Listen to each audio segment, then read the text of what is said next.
Assalamualaikum warahmatullahi wabarakatuh. Bismillahirrahmanirrahim. Hamdan wa tamjidan liman qala fi kitabil mubin wa huwa asdaqul qailin walladzi arsala rasulahu bil huda wa dinil haqq liyudhhirahu 'alad din walau karihal musyrikun. Salatu wa tasliman ala sayyidina wa syafi'ina wa wasilatina ila rabbina Muhammadin al-qail amma ba'du.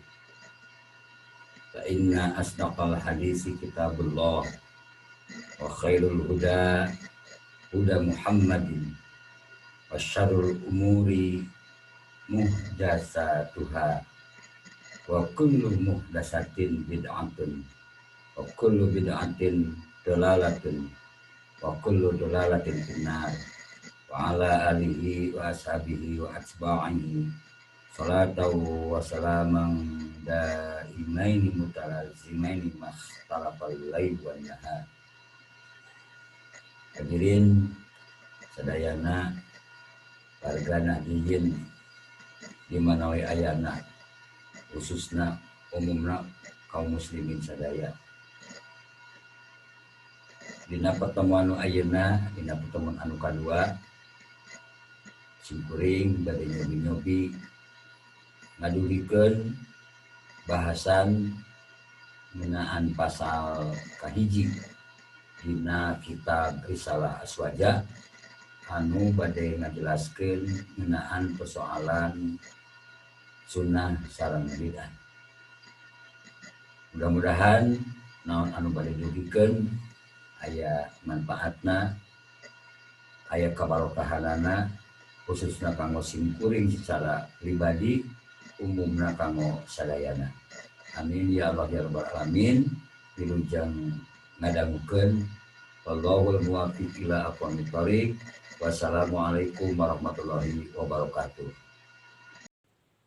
Qala parantos ngadawuh Syekh Jaruk wa mawajinuha sareng ari pirang-pirang takaranana bid'ah sareng sunnah eta salah satun ayat 3. Al awalu ari nu kahijina eta hayang duro yen kedah ningali si jalma fil amri dina hiji perkara al muhdasi anu dianggap anyar.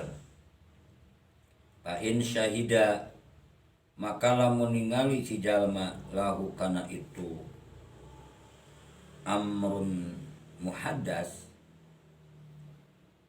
maqdama syariati kana ageung-ageungna urusan syariat wa aslaha sareng kana asalna syariat palaiza maka sanes itu amrun muhaddas eta bid'atin bid'ah. Wa in kana jeung lamun buktos itu perkara nu anyar teh eta mimma tina perkara ya ba anu mengkol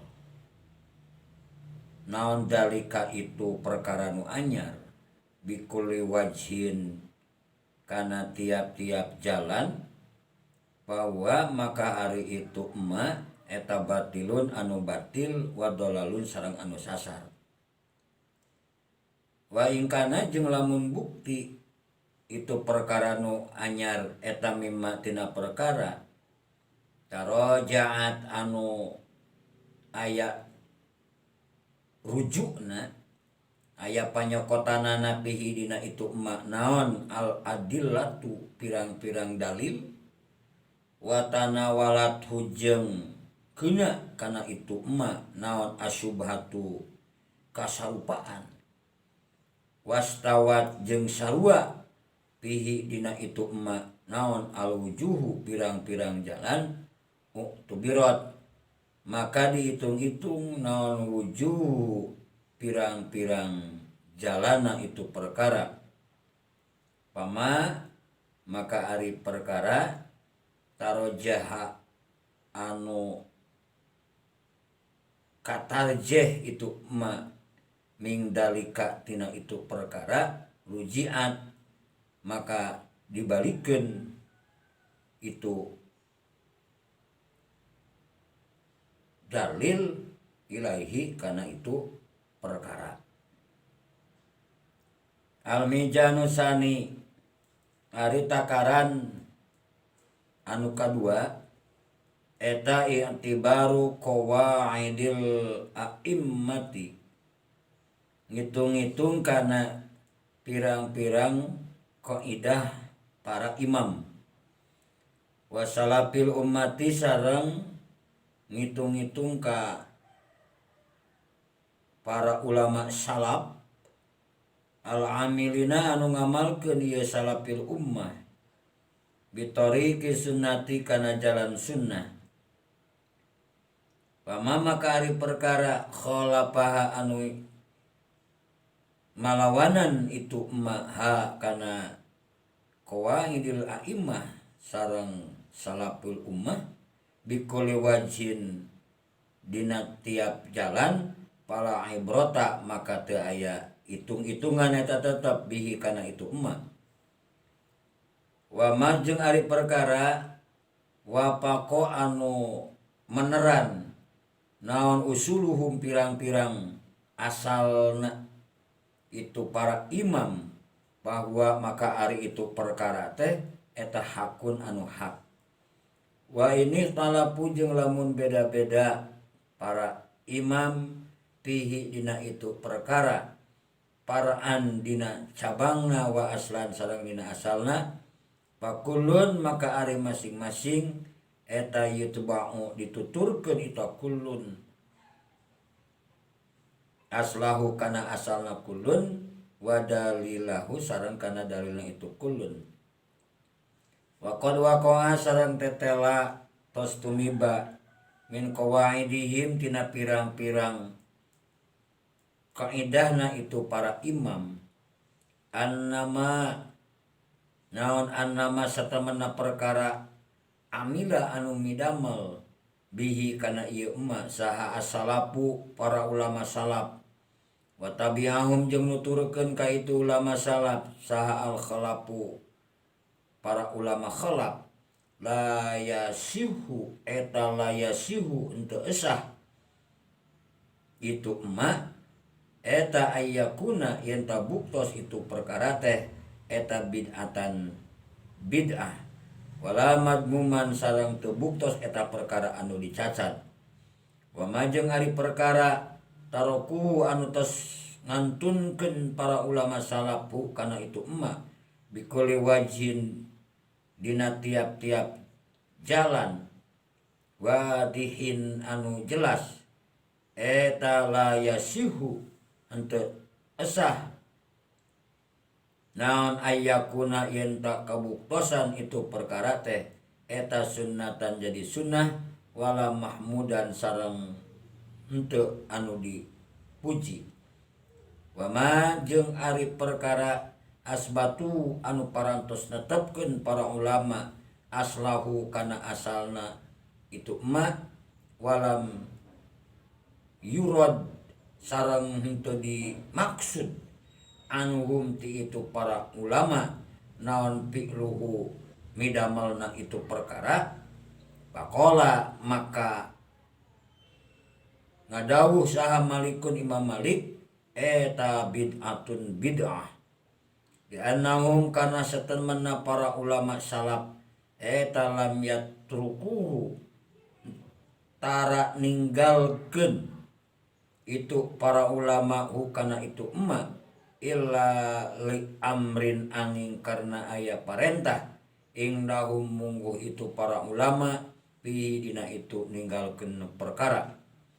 Wa qala sareng parantos ngadawuh saha Syafi'i Imam Syafi'i laisa sanes itu perkara teh eta bibid'atin bid'ah wa illam ya'mal sareng sanajan teu midamel bihi kana itu perkara saha as-salafu para ulama salaf li anna tarkahum karena satemena ninggalkeunana itu ulama salaf lila amali kana ngamalkeun bihi kana itu perkara teh eta qad yakunu terkadang aya itu ninggalkeunna li udrin karena aya udur koma anu tetap itu udur bihim di itu ulama salaf fil waqti dina eta waktu au lima atawa kana perkara huwa anu ari itu perkara teh eta afdalu leuwih utama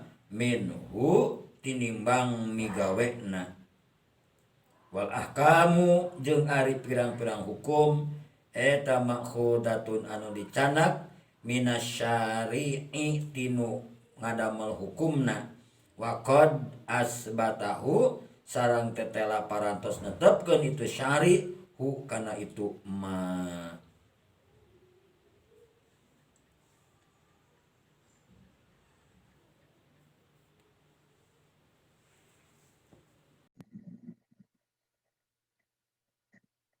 pemirsa sadayana anu masih kene satia nyimak garapan kita risalah Ahlus Sunnah wal Jamaah di mana wae ayana mangga urang lebet kana penjelasan dina naon anu parantos dibacakeun kitab tadi. Sejarah dalam kitab Hujjatul Murid mengatakan bahwa ada 3 hal yang menjadi pertimbangan bahwa sesuatu itu dikatakan bid'ah atau sunnah. Jadi ayat 3 perkara anu dijadikan ukuran. Nah eta perkara teh ka lebet bid'ah atau napi sunnah. Anu kahiji yang pertama supaya diteliti perkara yang baru tersebut, jika di dalamnya terdapat prinsip-prinsip syariat dan ada landasan asalnya, maka bukanlah bid'ah. Jika berbagai aspeknya hal baru tersebut tidaklah demikian, maka hal tersebut adalah perkara batil dan sesat. Dan jika perkara tersebut terjadi kesamaran dalilnya, maka mesti harus diteliti secara seksama, lalu diberi status sesuai dengan unsur yang dominan di dalamnya. Itu yang pertama. Yang kedua, sesuatu itu dikatakan bid'ah atau sunnah dengan mempertimbangkan kaidah para imam dan ulama terdahulu dari Ahlussunnah wal Jamaah. Jika hal tersebut segala aspeknya bertentangan, maka ditolak.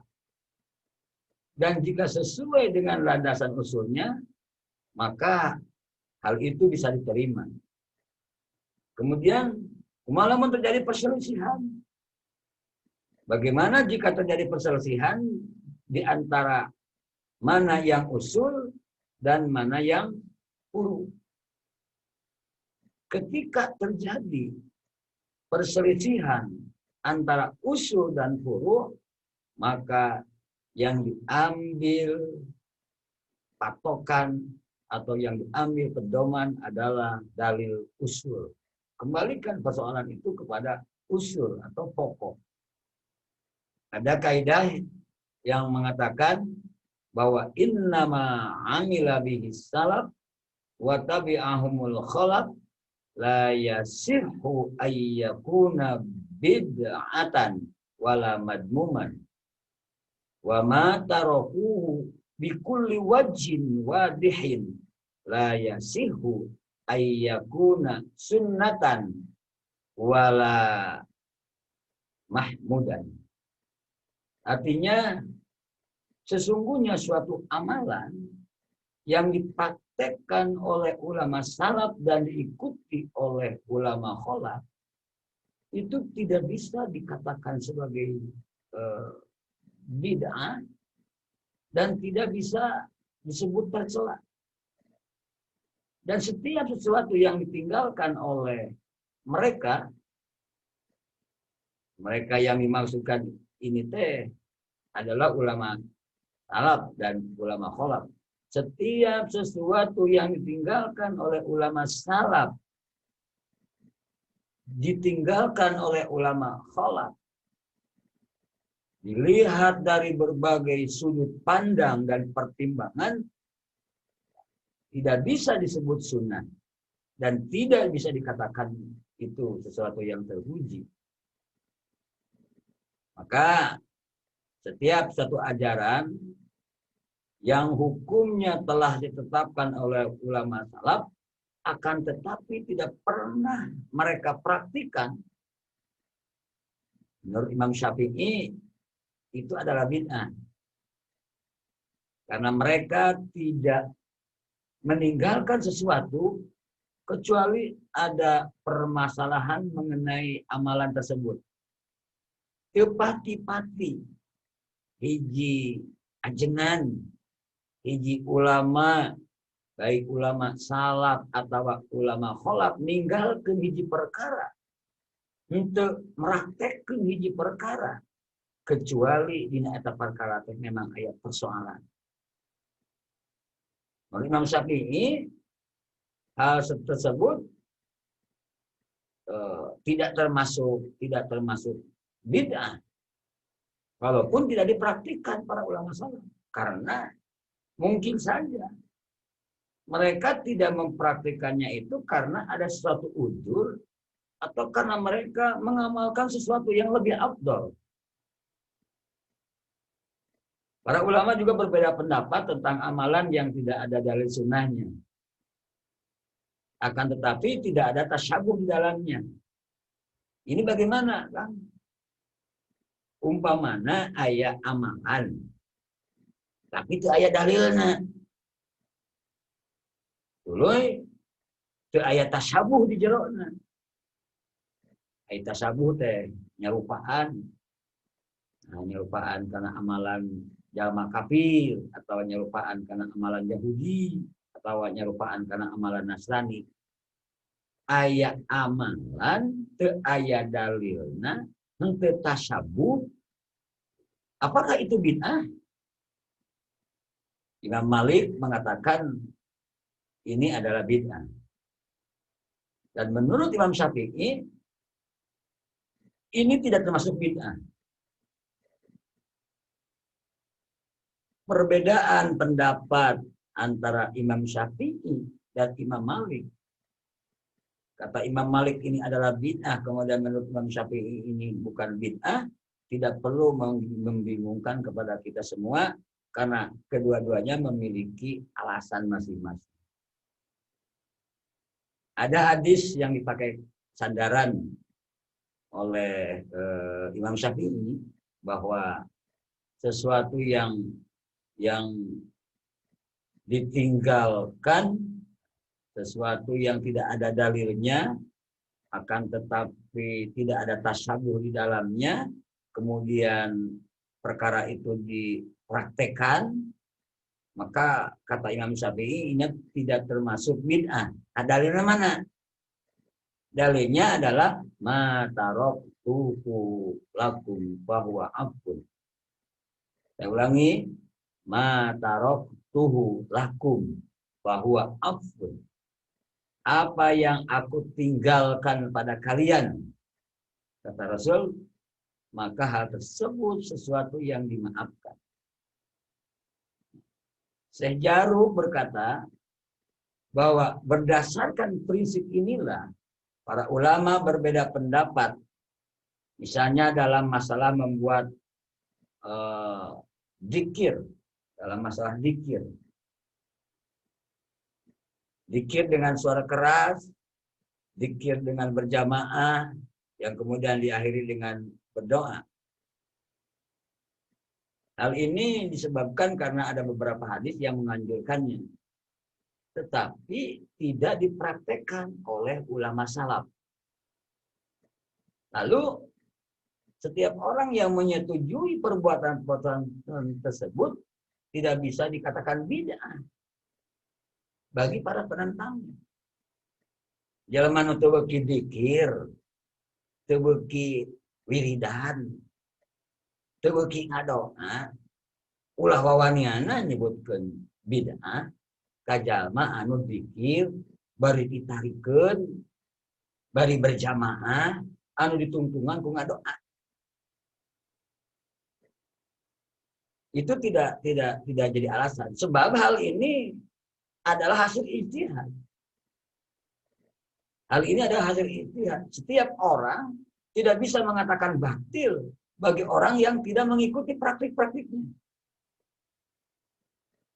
Nah, ya jalma ngadahar sampo si itu teu beukeun sampo, nu teu beuki sampo teu boga hak nyebutkeun bid'ah ka jalma anu beuki sampo. Kira-kira seperti itu gambarannya. Setiap orang tidak bisa mengatakan batil bagi orang yang tidak mengikuti praktik-praktik. Sebab kalau tidak, maka semua ini akan saling membid'ahkan satu dengan yang lain. Cek iya itu bid'ah, cek itu iya bid'ah. Selanjutnya kita sudah mengetahui bahwa hukum Allah yang dihasilkan dari ijtihad furu'nya adalah sama benarnya. Kalau persoalan sudah masuk ke wilayah ijtihad, sebagaimana Rasulullah sabdakan itu mendapatkan pahala jika dia berijtihad kemudian ijtihadnya benar, maka dia mendapatkan 2 pahala. Jika dia berijtihad kemudian ijtihadnya tidak tepat, maka dia hanya mendapatkan 1 pahala. Ada menarik ini sebuah hadis tentang bagaimana sebuah ijtihad itu menjadi sesuatu yang menarik. Antara ijtihad yang satu dengan ijtihad yang lain saling berbeda, tetapi Rasulullah SAW memberikan respon positif, memberikan apresiasi kepada kedua orang sahabatnya yang satu sama lain saling berijtihad dengan hasil ijtihad yang berbeda. Saya bacakan hadisnya, ini hadis riwayat Bukhari. La yusalliyanna ahadun al-asra illa fi bani Quraidah. Satu waktu Rasulullah bersabda, janganlah ada seorang pun yang salat asar kecuali di Bani Quraidah. Ini pesan Rasul. Kemudian ada sahabat yang ketika waktu itu tengah mengadakan satu perjalanan. Di tengah perjalanan ternyata telah datang waktu asar. Sebelum sampai ke daerah atau ke wilayah Bani Quraidah, geus datang manten waktu asar. Maka terjadilah silang pendapat di antara para sahabat-sahabat Nabi. Sebagian sahabat ada yang berkata, Rasulullah memerintah kita untuk bergegas dan mereka akhirnya sholat di jalan atau di perjalanan. Dan sebagian lagi berkata, Rasulullah memerintahkan kita untuk menunaikan sholat di tempat Bani Quraidah. Sebagaimana bunyi hadis yang tadi. Lalu mereka mengakhirkan sholat asar. Menjamak takhirkan. Sahabat nu hiji mah sholat asar nate pas dina waktuna di tengah perjalanan. Sholat sahabat anu hiji deui sholat asar nate muruk waktu di Bani Quraidah. Sakumaha pidato Kanjeng Rasul dina hadis Bukhari nu tadi. Kemudian kejadian ini sampailah kepada Rasul informasinya. Dan bagaimana tanggapan Rasul? Dan ternyata Rasulullah SAW, manusia agung, Nabi, Rasulullah, tidak mencela seorang pun di antara mereka. Rasul tidak mencela orang yang sholat di tengah perjalanan. Rasul juga tidak menyalahkan orang yang sholat di Bani Quraidah. Rasul tidak menyalahkan orang yang sholatnya adaan. Rasul juga tidak mensalahkan orang yang sholatnya jamaah. Ini kedua-duanya benar. Nah, hadis di atas menunjukkan atas sahnya beribadah dengan didasarkan kepada pemahaman masing-masing. Inilah yang disebut dengan ijtihad. Masing-masing selama hasil ijtihad tersebut, selama proses ijtihad itu, motivasinya ataupun sesuatu yang mendorongnya bukan berdasarkan atas dorongan hawa nafsu. Inilah penjelasan tentang takaran ataupun mengukur sunnah dan bid'ah sebagaimana dijelaskan oleh Syekh Jarud. Yang ketiga, ini yang terakhir, hendaklah setiap perbuatan ditakar dengan pertimbangan hukum.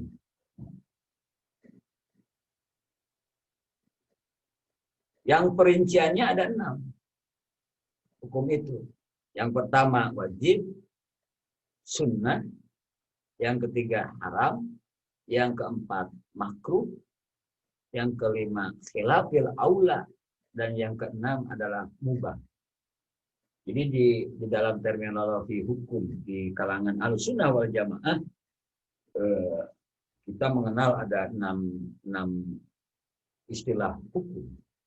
Yang pertama hukum wajib, sunnah, haram, makruh, khilafil aula, dan mubah. Setiap hal yang termasuk dalam salah satu kategori hukum di atas berarti bisa diidentifikasi dengan status hukum tersebut. Sementara yang tidak bisa maka dianggap bid'ah. Gampang wae lah berukur nama. Pokoknya manu asup karena ukuran wajib, sunnah, haram, makruh, khilaful aula, dan mubah. Dan yang tidak termasuk berarti disebut bid'ah. Dan banyak ulama yang menggunakan metode penetapan hukum menggunakan takaran ini. Banyak sekali para ulama menggunakan tataran hukum dengan takaran yang 5 ini. Yang 6, wajib, sunnah, haram, makruh, khilaf, aula, dan mubah. Sehingga kesimpulannya, hukum bid'ah itu tidak ada. Bila mun aya jelema menyebutkan, wah imal ini sunnah, non atuh bid'ah. Nah, itu jelema bodoh. Kenapa? Sabab dina hukum teu aya disebutkan hukum bid'ah. Hukum itu hanya ada hukum wajib, ada hukum sunnah, haram, makruh, khilafil aula, dan mubah. Tidak ada hukum bid'ah. Wallahu a'lam bishawab. Demikian pembahasan singkat tentang cara mengukur suatu perbuatan yang baru. Apakah itu termasuk ke dalam kategori sunnah atau termasuk ke dalam kategori bid'ah. Kita bisa mengamati ataupun kita bisa mempedomani dengan apa yang dijelaskan oleh Hadratus Syekh Kiai Haji Hasyim Asy'ari di dalam kitab Risalah Ahlus Sunnah wal Jamaah di pasal yang pertama wabil khusus tentang mawazinuhuma, takaran atau ukuran sunnah dan bid'ah. Demikian yang bisa saya sampaikan pada kajian yang kedua ini. Mudah-mudahan bermanfaat. Apabila saudara-saudara, rekan-rekan menemukan ada kesalahan, ada kekurangan dalam bahasan ini, kritik, saran, dan nasihat sangat kami nantikan. Akhirnya kita akhiri pembahasan ini dengan ucapan Wallahul muwaffiq ila aqwamit thoriq. Wassalamualaikum warahmatullahi wabarakatuh.